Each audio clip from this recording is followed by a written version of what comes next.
Naku, habang papalapit po ang simula ng impeachment trial ni Vice President Sara Duterte, ayan ay kung magkakaroon ng impeachment trial, kanya-kanya po ng drama ang ating magigiting na mga senador. Pero mapapansin natin, lahat po ng galawan nila ay may kinalaman sa mga Duterte. Kay dating Pangulong Rodrigo Duterte at kay Vice President Sara Duterte. Ito bang mga senador na to ay senador ng bayan o senador ng mga Duterte? Naimbag nga aldaw kinyayo aming kakabsat. Magandang araw po sa inyong lahat and welcome back to my channel. Silipin nga po natin ang mga drama ng ating mga senador. Mind you, kanya-kanya po sila ng drama. Pero ang tumbok naman ng kanilang mga pinaggagawa ay para maprotektahan si dating Pangulo at si VP Sara. Unahin po natin dito kay Migs Zubiri na hindi mo alam kung ano ba ang gagawin niya or hindi niya alam kung saan siya papanig. Or alam niya pero playing safe po siya. Tinawag kasi ni Migs Zubiri na witch hunt itong impeachment trial ni Sara Duterte. Ano po ba ang ibig sabihin ng witch hunt? Yan po yung pag-target sa isang tao na wala namang ebidensya or due process. So gustong palabasin ni Migs Zubiri na itong ginagawang impeachment trial ay para ipin down lang o targetin si Sara Duterte kahit wala daw due process, kahit wala daw ebidensya.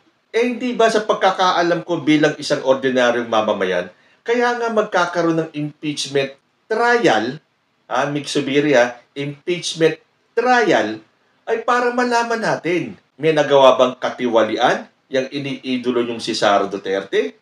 Hindi ba isa ka sa mga senator judges? Bakit nagbibigay ka agad ng sarili mong konklusyon?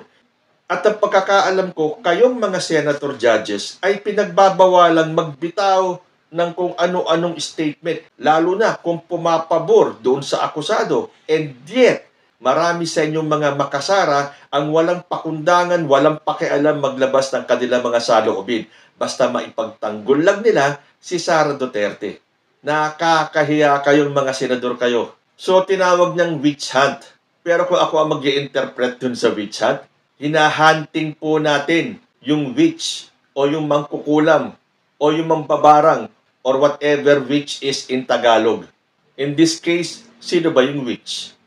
Pero para sabihin ni Migs Zubiri na walang ebidensya or due process dahil yun po ang totoong kahulugan ng witch hunt, ito pong impeachment was filed properly, endorsed, and backed by evidence. May mga ebidensya po. Tapos, hindi pa nga nag-uumpisa yung trial, sasabihin na kagad ni Migs Zubiri na witch hunt. Na paghahalata kayo talaga mga senador kayo. Hindi na uubra yung mga drama nyong yan. Dahil hindi nyo na basta-basta mapapaniwala ang majority ng taong bayan na gustong ituloy nyo yung impeachment trial na yan. Tama na yung mga drama ninyo, tama na yung pinaglalaroan nyo ang taong bayan. Dahil hindi na po uubra yan sa mas nakararaming Pilipino. At kung matatapang kayo, bakit ayaw nyong lumabas ang katotohanan? Okay dalawang klase ng katotohanan. Yung katotohanan na walang kasalanan si Sara Duterte na yan ang gusto nyong palabasin or yung katotohanan na siya ay guilty. Yan pong dalawang katotohanan na yan, malalaman natin sa impeachment trial. Kung hinahadlangan ninyo, paano natin malalaman ang katotohanan? And again, ikaw Migs Zubiri, kasama ng iyong mga kakosa na gustong ibasura yung impeachment trial na yan, hindi ba dapat kayo ay impartial? Hindi kayo basta-basta dapat nagbibitaw ng inyong mga judgment. Wala pa nga, hinuhusgahan nyo na kagad. Kiniklear nyo na kagad si Sara Duterte. So, hindi ka pwedeng sumigaw ng witch hunt. Dahil alam ko, pag witch hunt, may persecution dun . Hindi po ito persecution. This is all about accountability. So, para mapatunayan natin na tama si Migs Zubiri na ito ay isang witch hunt, di ituloy natin yung impeachment trial. Pero, kahit na tinatawag ni Migs Zubiri na witch hunt itong impeachment trial, gusto pa rin niyang matuloy ito. Dito lumalabas na gusto ni Migs Zubiri nasa safe side siya. Pag sinabi niyang witch hunt, pinagtatanggol niya si Sara Duterte. Pero gusto niyang matuloy yung impeachment para safe din siya sa taong bayan. Mag-decide ka, Migs. Kaninong panig ka talaga? Although kayo nga dapat mga senador ay nasa gitna.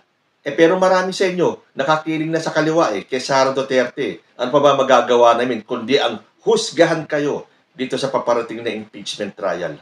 Although sabi ni Mig Zubiri, the Senate Impeachment Court will have to do what is right. Kahit pa paano may sinabing tama si Migs.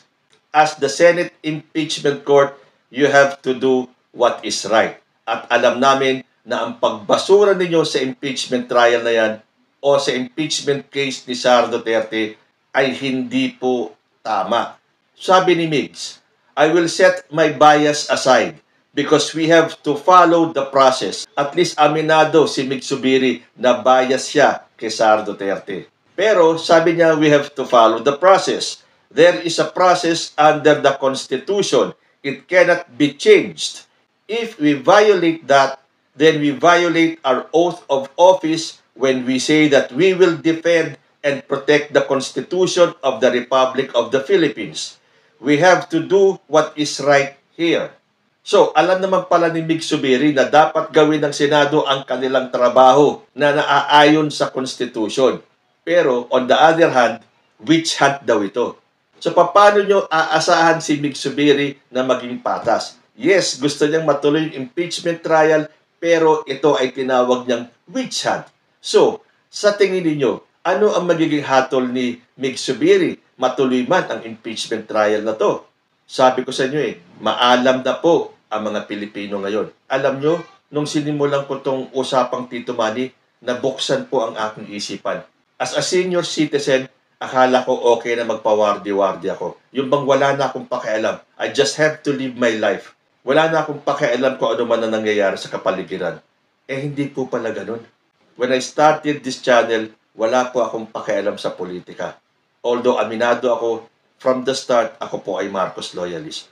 Pero lalong nabuksan ang aking isipan sa mga galawan sa mundo ng politika. At diyan ko natuklasan na marami pala sa ating mga government officials, lalo na sa Senado, na kahit pala bukas sa publiko kung ano yung kanilang ginagawa, lantaran po ang kapalan ng muka.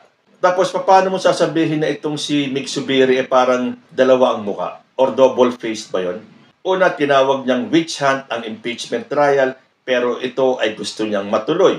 At ang susuportahan niyang Senate President ay si Tito Soto. Meaning, ayaw niya kay Chis Escudero dahil ito ay diktador.